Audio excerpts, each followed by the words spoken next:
새벽에 대제사장들이 즉시 장로들과 서기관들 곧 온 공회와 더불어 의논하고 예수를 결박하여 끌고 가서 빌라도에게 넘겨주니 빌라도가 묻되 내가 유대인의 왕이냐? 예수께서 대답하여 이르시되 내 말이 옳도다 하시매 여러 가지로 고발하는지라. 빌라도가 또 물어 이르되 아무 대답도 없느냐? 그들이 얼마나 많은 것으로 너를 고발하는가 보라 하되 예수께서 다시 아무 말씀으로도 대답하지 아니하시니 빌라도가 놀랍게 여기더라. 명절이 되면 백성들이 요구할 대로 제수 한 사람을 놓아주는 전례가 있더니 밀란을 꾸미고 그 밀란 중에 잔인하고 체포된 중 중에 바나바라 하는 자가 있는지라. 무리가 나아가서 전례대로 하여 주기를 요구한대 빌라도가 대답하여 이르되 너희는 내가 유대인의 왕을 너희에게 놓아주기를 원하냐 하니 이는 그가 대제사장들이 시기로 예수를 넘겨준 줄 알미더라. 그러나 대제사장들이 무리를 충동하여 도리어 바나바를 놓아달라 하게 하니 빌라도가 또 대답하여 이르되 그러면 너희가 유대인의 왕이라 하는 이를 내가 어떻게 하랴? 그들이 다시 소리 지르되 그를 십자가에 못 박게 하소서. 빌라도가 이르되 어쩌미냐 무슨 악한 일을 하였느냐 하니 더욱 소리 지르되 십자가에 못 박게 하소서 하는지라. 빌라도가 무리에게 만족을 주고자 하여 바나바를 놓아주고 예수는 칙칙질하고 십자가에 못 박히게 넘겨주니라. 아멘. 하나님의 말씀입니다. 자, 오늘 본문으로 대세를 거스리는 십자가라는 제목으로 오늘 본문 말씀을 좀 살펴보려고 합니다. 그리고 제가 이 본문을 통해서 좀 같이 좀 전달하고자 하는 메시지의 핵심은 진리와 그 함성 사이에서 이 선택의 기로에서 우리는 무엇을 선택해야 하는가에 대한 어떻게 보면 답을 정해놓고 설교를 하는 거지만 우리가 복음으로 살아간다는 것이 무엇인지를 함께 좀 깊이 묵상하는 시간을 되길 소망합니다. 혹시 여러분들 법정 가보셨어요? 저도 캐나다에서 스몰 코트를 몇 번 갔다 와봤는데 법원이 주는 어떤 이미지가 있습니다. 법정에 선다는 것은 어떤 의미냐면 법원에 가면 가장 먼저 눈에 띄는 것이 이제는 법원 마크뿐만이 아니라 보통 이제 저울의 이미지가 떠오르잖아요. 저울의 이미지를 통해서 우리가 보는 어떤 이미지는 공정, 공의, 분명한 기준을 가지고 재판을 할 거야라는 어떤 기대감이 있죠. 범죄의 무게와 그리고 증거의 무게를 대어서 형량을 집행하는 것. 어떻게 보면 최소한의 어떤 인권과 사법과 어떤 질서의 어떤 기준을 제시하는 것을 보통 이제 법정에서 하는 일이라고 생각합니다. 근데 이 저울의 이미지, 근데 이 저울이 늘 공정한가라고 여긴다면 좀 안타까운 일들이 있죠. 저도 이제 가끔씩 이제 알고리즘에 뜨는 것 중에 하나가 뭐냐면 제가 낚시는 좋아하지 않지만 낚시를 보는 걸 좋아하고요. 그리고 누군가 횟감을 뜨는 걸 좋아합니다. 그러다 보니까 한국의 수산시장에서 물고기 사는 법 이런 거 나오는데 가끔씩 물치기라고 있습니다. 혹시 아시나요? 저울을 속여서 무게보다 더 나가게끔 물을 넣어서 물치기가 하는 거 있죠. 그러니까 사람들은 속죠. 정확하게 그 금액을 주고 샀다고 생각하는데 실제로 집에 와서 무게를 재보니까 다른 거예요. 그러니까 나는 이 저울이 공평하다고 생각해서 그 값을 지불했는데 막상 집에 와서 재보니까 사기를 당한 거죠. 우리가 믿고 우리가 생각했던 그림이 아니라 전혀 다른 그림의 결과가 나오는 거. 2016년도에 그러니까 매년 옥스퍼드 사전에서 그 해의 단어를 설정합니다. 그 해의 단어요. 근데 2016년도에 선정됐던 단어가 뭐냐면 포스트 트루스예요. 발음이 좀 이상하죠. 포스트 트루스니까 진리 넘어 탈진리, 탈진실이 그 해의 단어로 선정되었습니다. 그러니까 탈진실, 진리, 진실과 진리는 이제 동의어긴 한데 탈진실이란 건 뭐냐면 객관적 사실보단 감정이나 개인적 신념이 여론을 좌우하는 시대적 현상을 포스트 트루스라고 정의합니다. 그게 2016년도이고죠. 지금 이제 10년이 훌쩍 지났습니다. 그 단어가 이제 탈진실을 넘어 탈진리의 시대. 그러니까 진실과 진리는 중요하지 않고 개인의 감정과 신념이 이 모든 세상을 이끌어가는, 그것이 상식이 되어 버린 세상을 우리가 지금 목도하고 있지 않나라는 생각을 합니다. 특히 이제 소셜 미디어를 통해서 예전에는 이건 좀 가짜야 라고 조금 판가름이 날 수 있는 어떤 기준들이 있었는데, 요즘은 이제 AI로 마치 진짜인 것처럼 영상을 만들고 기사를 조작하고, 그런데 문제는 그것을 읽는 사람들이 이게 사실 여부를 따지지 않고 그때 유쾌하면 모든 것을 허용해버리는 시대가 되어버렸다는 거예요. 사실은 중요하지 않고 소비하는 형태, 자신의 감정만 즐거움은 되는 지극히 개인적인 상황에 지금 직면해 있어요. 그것이 일반적이고 상식이라고 말하고 있는 시대예요. 더 나아가 개인의 감정과 신념이 중요한 나머지 악의적 댓글과 어떤 비아냥용이 나의 기준에서 벗어난다면 모든 것을 합리화하고 합당하게 여기는 세대, 나만 괜찮다라고 여기면 모든 것이 기준이 되는 시대, 이런 시대에 우리가 살고 있다는 것이에요. 그것이 종교적 이념이든 정치적 이념이든 국가적 이념이든 그것이 결국 기준이 되어서 모든 것을 포장하고 괜찮다라고 말하는 시대예요. 제가 오늘 아침에도 한 뉴스를 봤는데 이란의 그 유망주, 레슬링 유망주 남자아이입니다. 19세. 근데 이 아이가 지금 사형 집행을 당했습니다. 반국가 세력에서 어떤 협조했다고 19살짜리를 사형을 때려버립니다. 이란에서요, 지금. 기준이 뭔가요? 뭐 기준은, 이란에서 기준은 이제 반국가적인 행동을 했다라고 기준인데, 우리는 일반적으로 무엇이 진리인가, 진실인가, 무엇이 올바름인가 라고 하는 이런 기준이 정말 애매모호한 시대에 살고 있어요. 그래서 우리는 질문을 할 수밖에 없습니다. 진리가 진짜 존재하는가? 이 세상에서 진실되게 산다는 건 대체 무슨 의미가 있는가? 이렇게 나약해 빠져버릴 것 같은 상황 가운데 진리를 붙잡는 것이 대체 우리에게 무슨 의미가 있는가라는 질문을 할 수밖에 없는 상황이라는 거예요. 근데 이런 상황이, 이런 현상이 오늘날에만 있었던 일인가? 아니요, 2000년 전에도 여전히 이런 일들이 일어나고 있었다는 거예요. 그 현장이 바로 오늘 우리가 읽고 있는 마가복음 15장의 일입니다. 진리가 여론에 의해서 짓밟히는 사건이 기록되어 있습니다. 가장 역설적인 어떤 재판 과정이 이루어지고 있어요. 이 재판 과정을 종교 개혁자 마르틴 루터가 이렇게 표현합니다. 진리가 재판관 앞에 서 있고 재판관이 진리를 신문하며 창조주가 피조물에게 심판을 받고 만유의 주제가 종 앞에서 고발을 당하고 있다. 가장 역설적인 현장이다라는 것이에요.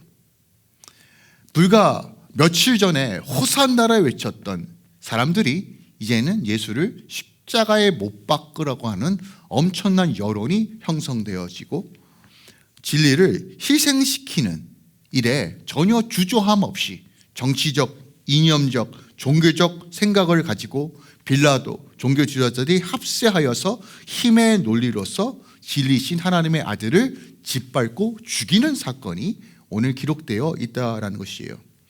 마가복음에는 기록되어 있지 않지만 요한복음 18장에는 빌라도가 실제로 묻습니다. 진리가 무엇이냐?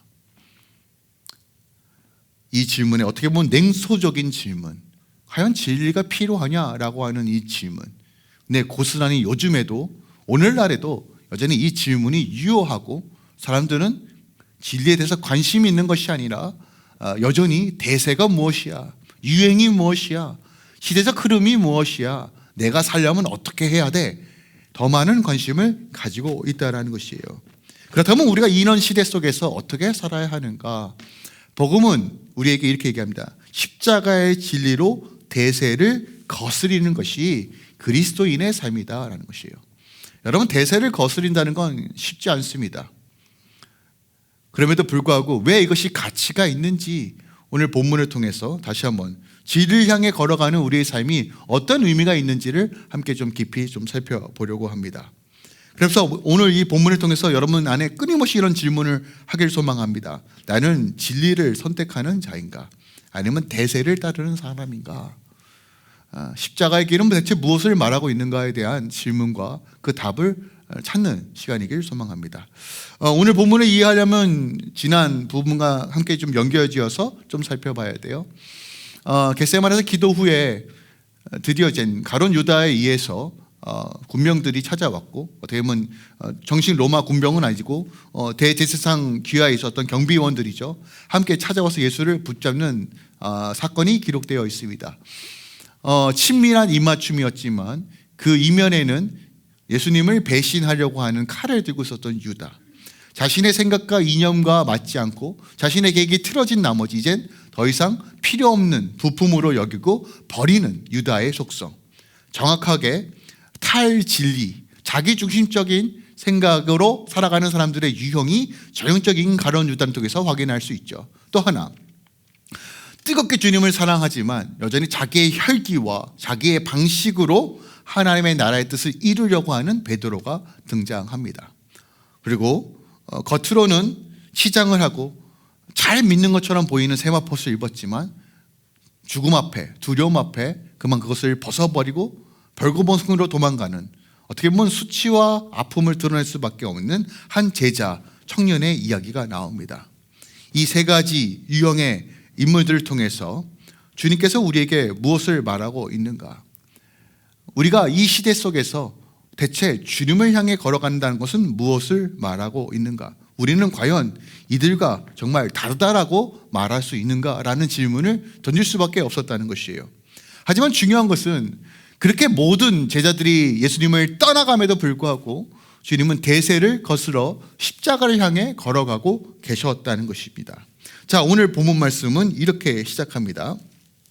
새벽에 대제사장들이 즉시 장로들과 서기관 곧 온 공회와 더불어 의논하고 예수를 결박하고 끌고 가서 빌라도에게 넘겨주었다라고 표현합니다. 자, 마가는 아주 간단하게 소개하고 있지만 14장부터 15장까지 14장 후반부에는 예수님께서 신문을 받는 장면이 나옵니다.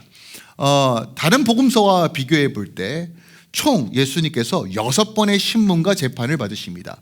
3번의 종교 신문, 그리고 3번의 정치적인 심판을 받죠. 이 3번의 신문, 산헤드린 공회에 의해서 3번의 신문과 심판을 받는데, 원래 이것이 상식적이지도 않고 절차상도 불법이었다는 것이에요. 보통 산헤드린 공회는 언제 열리냐면 아침 제사가 열린 이후에 혹은 그 후에, 그리고 마지막 해가 떨어지기 전에 그 시간 안에서만 회의가 열릴 수 있습니다. 그런데 지금 새벽 미명에 사람들이, 산헤드린 공회원이 모여서 예수님을 신문하고 있었다는 것이에요. 급조된 재판이었어요. 제2차, 3차 종교 재판을 통해서 그들은 예수님께 사형을 때립니다. 그 이유는 신성모독입니다. 신성모독이란 하나님의 이름을 더럽혔다, 하나님의 명예를 추락시켰다, 스스로가 메시아인 척했다라고 하는 이런 제목을 뒤집어 씌워서 사형을 때립니다. 근데 문제는 무엇이냐면 식민지였고 식민지 아래에 있었던 유대인들은 사형을 집행할 수 있는 권한이 없었다는 것이에요. 그래서 이것을 지금 빌라도에게 넘기는 것입니다. 그래서 의논을 하고 빌라도에게 넘겨요. 왜요? 사형 집행권은 그 당시 총독이었던, 로마의 총독이었던 빌라도, 그 지역을 다스리고 있는 빌라도에게 가지고 있었기 때문입니다. 근데 문제는 이것이에요. 뭐냐면 종교적인 이유, 왜냐하면 유대교 안에서는 신성모독이기 때문에 이것을 사형을 때릴 수 있었지만 로마의 법에서는 이것을 사형으로 시킬 수 있는 제목이 아니었기 때문에 교묘하게 산헤드린 공회와 조교 지도자들은 프레임의 전환을 시킵니다. 프레임의 전환. 그러니까 로마인들도 로마의 법에 의해서 예수를 사형시킬 수 있는 제목으로 프레임 전환을 시켜요. 그러니까 더 이상 이것이 종교적인 문제가 아니라 정치적인 문제, 즉 반역을 꾸미고 있다는 제목을 프레임을 씌워서 예수님을 고발하고 있다는 것이에요. 또 하나, 중요한 어떤 요소가 있는데, 당시 로마법에는 가장 극형인 십자가형이 있습니다. 특별하게 이 종교 지도자들이 십자가형을 강조했다는 것을 알 수 있어요. 분명히 다른 제목과 다른 형벌도 존재합니다. 그리고 로마의 기록에 의하면 십자가형이 그렇게 흔한 형은 아니었어요. 대략 그 로마의 모든 시대 가운데 100여 명 정도만 십자가형에 처했다고 합니다. 그만큼 극악의 처형입니다. 그럼에도 불구하고 왜 종교 지도자들이 십자가형을 강조했을까? 그 이유는 신명기 21장 23절에서 찾을 수 있습니다. 나무에 달린 자마다 다 하나님께 저주를 받는다라는 율법이 있어요. 자, 그렇다면 예수를 십자가에 못 박는다는 것은 어떤 의미일까요? 어떤 이득이 있을까요?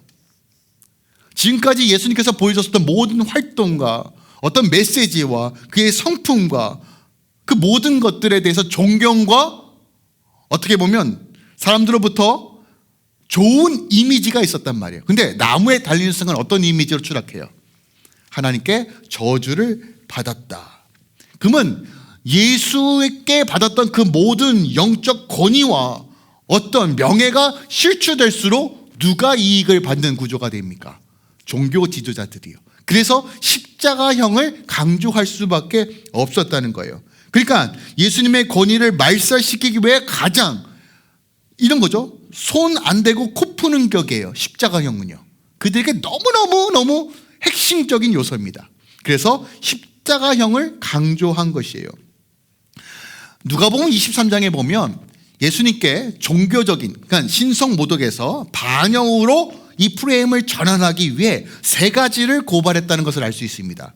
누가복음 23장 2절에 이렇게 기록되어 있어요. 우리가 이 사람을 보매 우리 백성을 미혹하고 가이사에게 세금 바치는 것을 금하며 자칭 왕 그리스도라 하더라.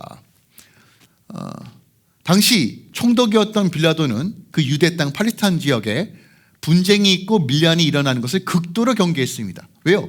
로마 황제의 눈치를 보고 있고 자신의 이권과 자신의 위치가 이 지역을 얼마나 잘 다스리냐에 따라 결정되기 때문입니다. 그러니까 백성을 미혹한다, 밀란을 일으킨다, 굉장히 중요한 정치적 이슈죠. 또 하나, 세금을 내지 않는다. 이것만큼 강력한 범죄도 없을 겁니다. 또 하나, 자칭 왕이다. 로마 황제를 대항하는 자칭 왕이다라고 하는 이 메시지. 반국가 세력이다 라는 프레임을 씌웁니다. 그리고 신성모독이 이젠 방역죄라는 이 죄로 둔갑하여서 지금 재판을 받고 있는 상황이 벌어지고 있었다는 거예요. 근데 이 그림은 단순하게 어떤 로마의 법정 안에서 식민지의 이름 없는 어떤 죄수와 제국을 다스리는 총독이 마주하는 장면이 아닙니다. 마가는 이것을 어떻게 소개하냐면 세상의 나라의 왕과 그리고 하나님 나라의 진리를 선포하는 그 두 왕이 충돌하는 장면으로 오늘 소개하고 있다는 것이에요. 혹시 여러분 빌라도에 대해서 잘 아십니까? 우리가 사도신경에서 아유 이 빌라도 그렇게 저주의 어떤 상징으로 삼겨져 있지만 여러분 그 역사학자들 당시 기록에 보면 빌라도는 로마 제국의 제5대 유대 총독으로서 대략 10년 정도 팔레스타인 지역을 다스렸다고 말합니다. 근데 이게 굉장히 일반적이지 않은 상황이에요. 왜냐하면 한 지역을 다스리는 어떤 임기 기간은 대략 3년에서 5년이라고 말합니다.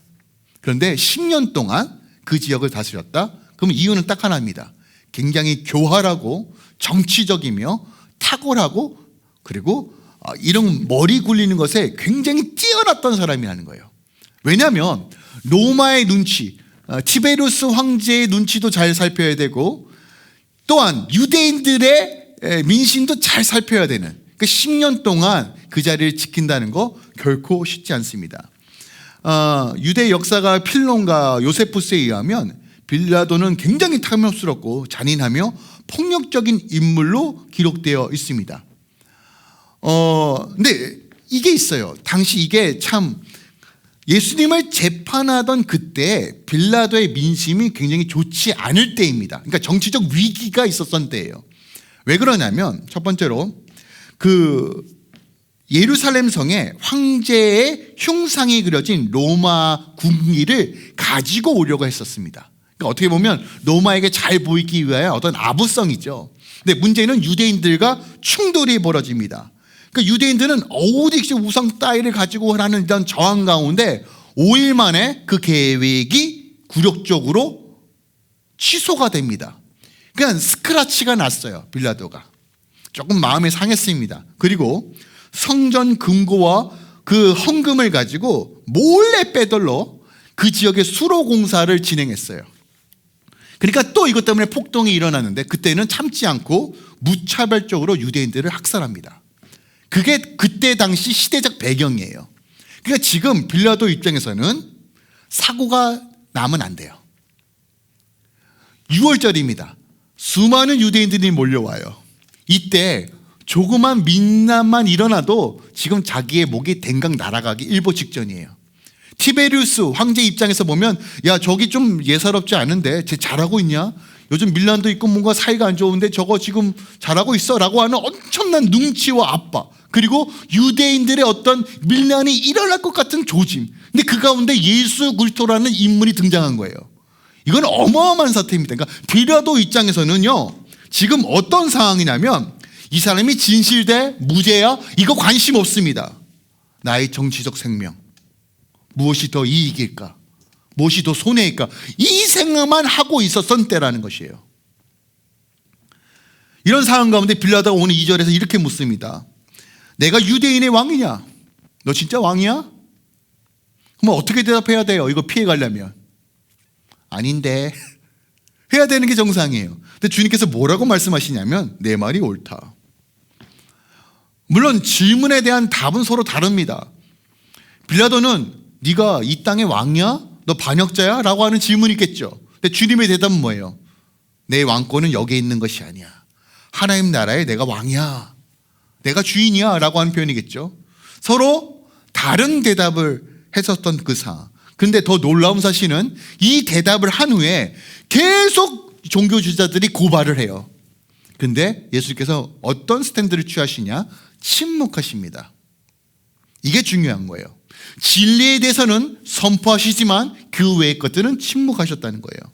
힘이 없어서 굴복하시는 것이 아니라 능동적으로 지금 진리에 대해서는 바르게 말하고 그 외의 것들은 침묵하셨다는 것이에요. 하지만 이 침묵의 진리보다, 이 위험보다 빌라도의 마음을 움직인 것은 거짓된 소리였습니다.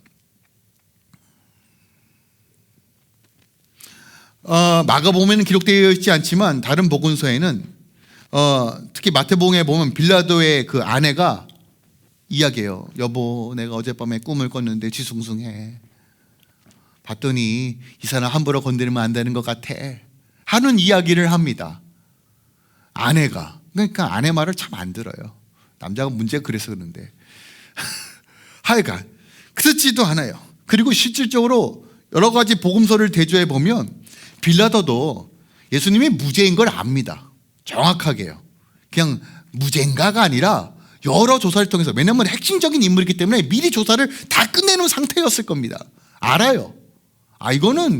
이건 사형을 때릴 만한 죄도 아니고 심지어 죄가 없네 라는 것을 알고 있어요. 그리고 3번이나 대체 네가 무슨 악한 일을 하였느냐라고 묻습니다. 그것이 성경 곳곳에 기록되어 있어요. 그리고 요한복음에 결정적으로 이 질문을 합니다. 요한복음 18장 36절에 예수님께서 이렇게 말씀하세요. 내 나라는 이 세상에 속한 것이 아니다. 내가 이를 위하여 태어났으며 이를 위하여 세상에 왔나니 곧 진리에 대하여 증언하러 왔다라는 거예요. 그랬더니 보세요. 그 다음 구절에 빌라도가 이렇게 물어요. 그럼 진리가 뭐야? 라고 물어요. 근데 여러분, 이 질문에는 이런 의미가 있습니다. 야, 그래서 진리가 밥 먹여주냐? 진리가 너 지금 이거 잡혀있는 거 이거 풀어낼 수 있는 힘이나 있어? 야, 진리가 이 밀란을 잠재울 수 있어? 무슨 성경이 밥 말아줘? 성경이 지금 이 사태를 해결할 수 있을 거라 생각해? 좌우로 갈라져 있는 이 시대 속에서 이게 무슨 답이야? 여러분, 똑같은 상황이에요. 지금 2000년 전이나 지금이나 여러분 모양만 다르지 똑같은 상황이란 말이에요. 탈진리의 시대, 탈진실의 시대. 우리가 결과는 알고 있지만 빌라도는 결국 진리 대신 자신의 입지를 선택합니다. 종교 지도자들의 왕관 고집과 예수님을 제거하려고 하는 그 음모 앞에 진리는 설 자리가 없어요. 여러분 그거 아십니까? 진실은 증명되지 않아서 무너지는 것이 아니라 사람들이 더 이상 진실과 진리에 원하지 않고 바라지 않기 때문에 힘이 없어 보이는 겁니다. 여러분 그리스도인이 진리에 관심이 없고 교회가 진리를 선포하지 않으면 이 세상 사람들은 진리를 들을 기회조차 없습니다. 우리는 그런 시대에 살고 있다는 거예요. 왜요? 이 시대가 이미 그것에 관심이 없습니다.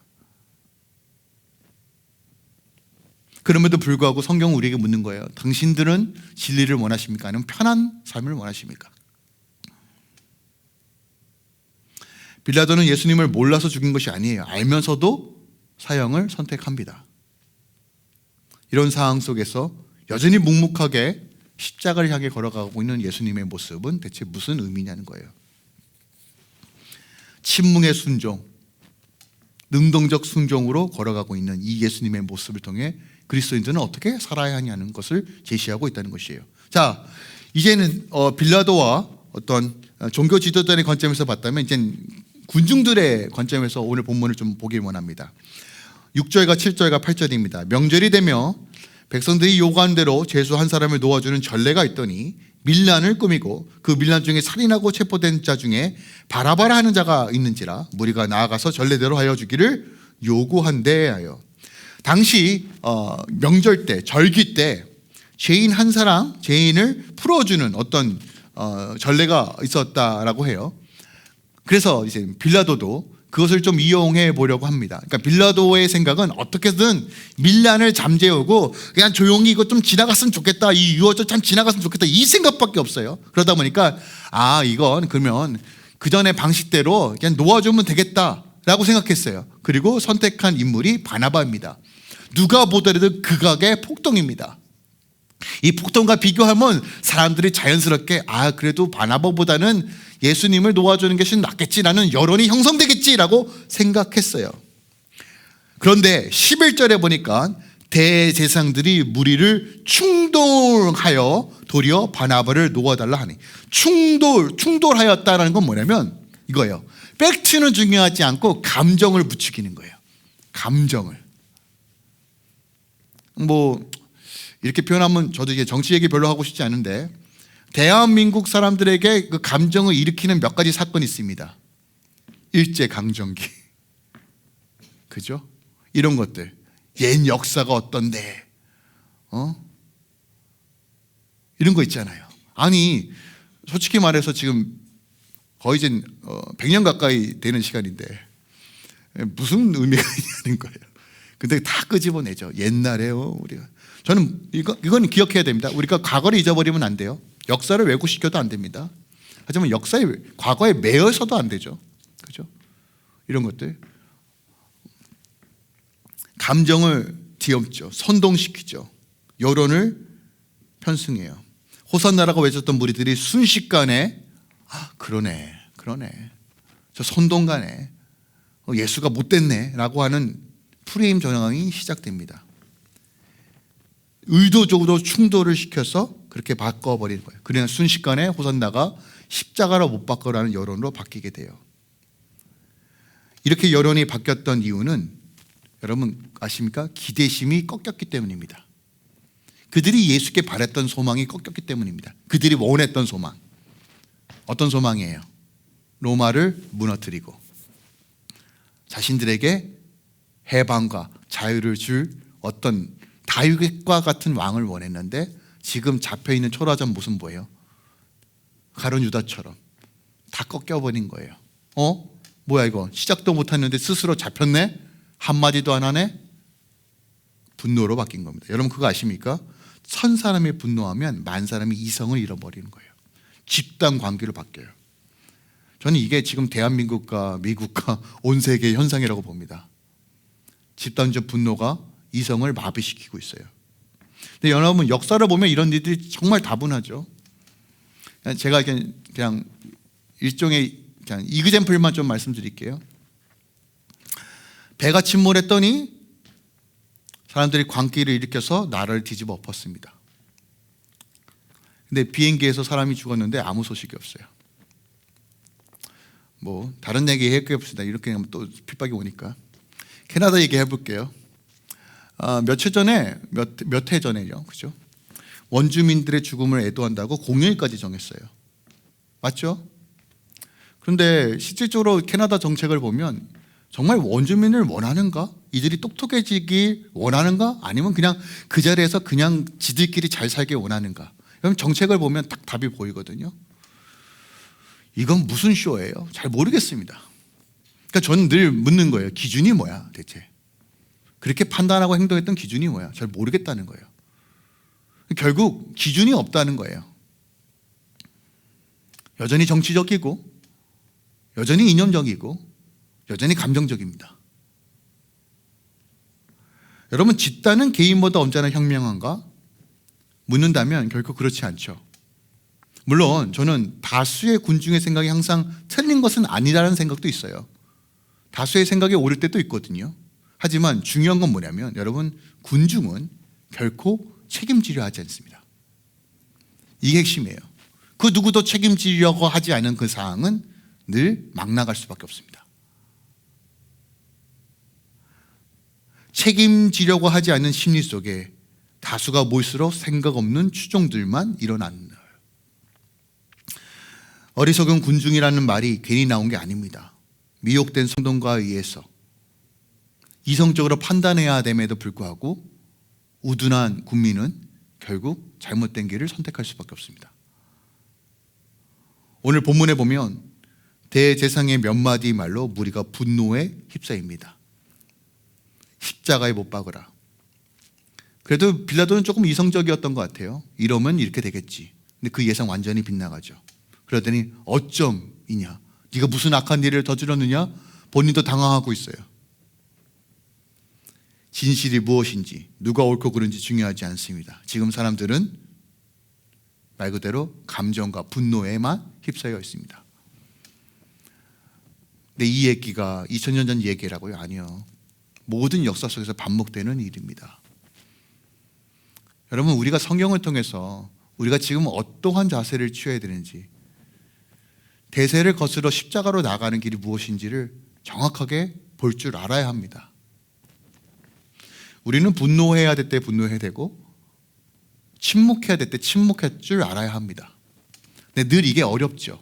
어렵습니다. 저도 어렵고, 누군가에게 좀 답을 원한다고 했을 때 저는 그래도 일단 잘 모르니까 일단 기도합시다. 주님의 음성 가운데 무엇을 원하는지 말씀 봅시다. 그게 시작점이니까 제가 그것을 강조하는 이유입니다. 탈진리의 시대, 탈진실의 문화 속에서 사람들의 관심과 여론과 분위기와 트렌드에 따라 신앙생활이 왔다 갔다 하는 이 시대 속에서 주님께서 우리에게 요청하시는 건 좋아요가 아니라 십자가를 향한 순종입니다.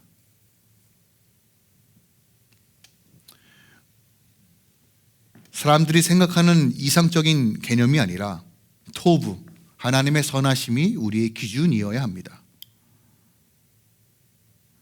성경은 명확하게 말합니다. 출애굽기 23장 2절에 무리를 따라 악을 행하지 말라. 무리를 따라. 대세가 아니라 좁은 길입니다. 대세가 아니라 십자가의 길입니다. 자, 그렇다면 늘 우리 삶 가운데 두 가지 갈림길이 놓일 수밖에 없습니다. 바나바인가 예수인가. 자, 그 장면이 오늘 연출이 됐죠. 사면풍습 가운데 빌라도가 두 인물을 내세웁니다. 바나바라는 이름은 아람어로 아버지의 아들입니다. 뭔 이름이 그래요? 아버지의 아들. 너무 당연한 말 아닙니까? 영적인 메시지가 있어요.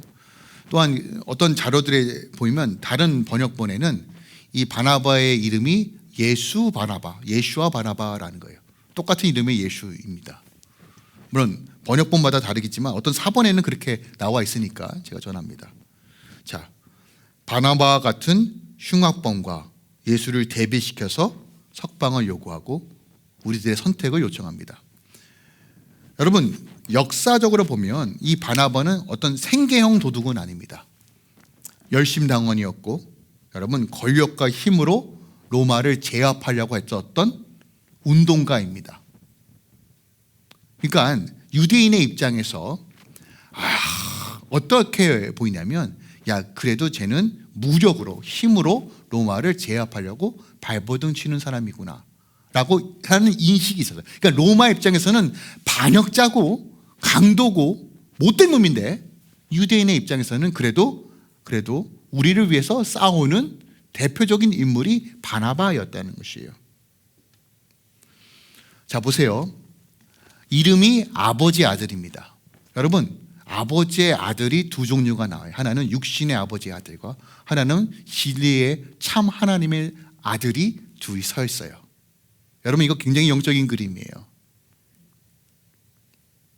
그 중에서 사람들은 누구를 선택합니까? 예수입니까? 바나바입니까? 여러분, 대중들의 눈에는 로마로부터 독립시켜줄 메시아를 꿈꿨어요. 근데 지금 예수님이 보여지는 모습은 무엇입니까? 그냥 실패하고 나약한 몽상가로 비춰지는 상황이에요. 힘에는 힘으로 맞서야 돼. 이 물리적인 논리 가운데 원수를 사랑해, 품어야 돼, 기도해야 돼 라고 하는 나약함 빠진 이 메시지만 전하는 예수가 더 이상 매력적이지 않는 거예요. 그리고 그들은 다시 한번 힘의 논리를 선택합니다. 그래, 바나바를 풀어주면 우리에게 언젠가 또 기회가 오겠지. 여러분, 바나바를 그냥 선택한 것이 아니에요. 사람들이 무대뽀로 여론을 만든 게 아니란 말이에요. 저토록 무기력한 예수를 선택하기보다는 차라리 훗날을 도모할 수 있는 바나바를 선택하자요. 여러분, 이것이 인간의 지혜라고 말하고 있어요.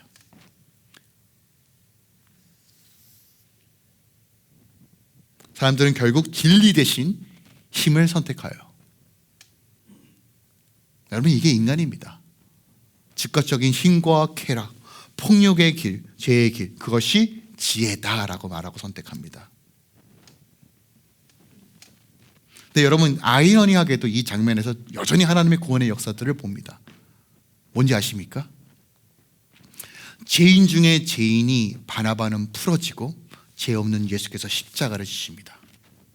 그럼 누가 바나바입니까? 우리가 바나바입니다.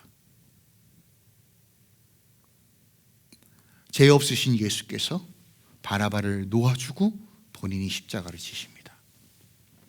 인간은 바나바를 선택했는데 하나님은 그 아들을 죽이십니다. 이게 그리스도의 사랑이고 이게 십자가의 길입니다. 말씀을 정리할게요. 여전히 우리 삶 가운데 바나바인가 예수인가, 세상의 힘인가 진리인가 하는 기로석에 늘 서 있습니다. SNS, 세상의 미디어 보여지는 것 듣는 것 다 대세를 따르라. 이번 기회만 잘 넘기면 다음에 기회가 온다. 수많은 이야기들을 합니다. 그리고 그것이 마치 맞는 것처럼 보입니다. 근데 우리의 선택이, 저는 그리스도인의 삶의 선택이 복음이길 소망합니다. 사람도 자신의 신념에 따라 결정하는데 우린 믿음이 있다고 말하면서 너무나 나약한 선택들만 합니다. 마치 주님이 없는 것처럼 선택합니다. 우리가 이 시즌에 정말 예수께서 원하시는 삶이 무엇인지 다시 한번 귀 기울이길 소망합니다. 복음이 무엇을 말하고 있는지 다시 한번 우리 안에 믿음의 결단들이 일어나길 소망합니다. 믿음은 교회 안에서 드러나는 것이 아니라 세상의 비웃음 앞에서 드러나는 것입니다. 손해 앞에 드러나는 것입니다. 혼자 남을 때 드러나는 것입니다. 초대교회 교부였던 요한 크리스톤스다가 이렇게 얘기했어요. 뭐냐면 온 세상이 나를 반대한다 해도 나는 그 온 세상을 반대하면 그만이다. 쉽지 않죠. 하지만 교회 공동체에 존재하는 이유가 무엇입니까? 함께 견디고 함께 기도하는 것입니다. 그리고 주님께서 말씀하십니다. 내가 진리의 성령을 너에게 보내니 그가 너의 모든 진리 가운데 인도하리라. 우리가 성령을 간구하는 분명한 이유는 진리를 붙잡기 위해서입니다. 또한 바울이 로마서 12장 2절에 뭐라고 말합니까? 이 세대를 본받지 말고 오직 마음을 새롭게 하여 변화를 받아 하나님의 선하시고 기뻐하시고 온전하신 뜻이 무엇인지 분별하도록 하라. 저는 이 교회가 조금은 서툴더라도요, 믿음으로 예수님을 선택하는 일들이 계속 일어나길 소망합니다. 여러분, 하나님은 절대로 우리에게 핍박과 조롱과 어려움만 주시는 분은 아닙니다. 반드시 회복으로 인도해 주실 텐데 그 과정 가운데 우리의 믿음이 견고해져야 합니다. 우리의 믿음의 연수가 아니라 믿음의 깊이가, 또한 온전히 주님을 선택할 수 있는 그 결단이 계속적으로 일어나길 소망합니다. 우리의 이 기간을 통해서 십자가 안에서 누리는 놀라운 영광과 승리가 우리 삶 가운데 새겨지길 예수 그리스도의 이름으로 축원드리고 부탁드립니다.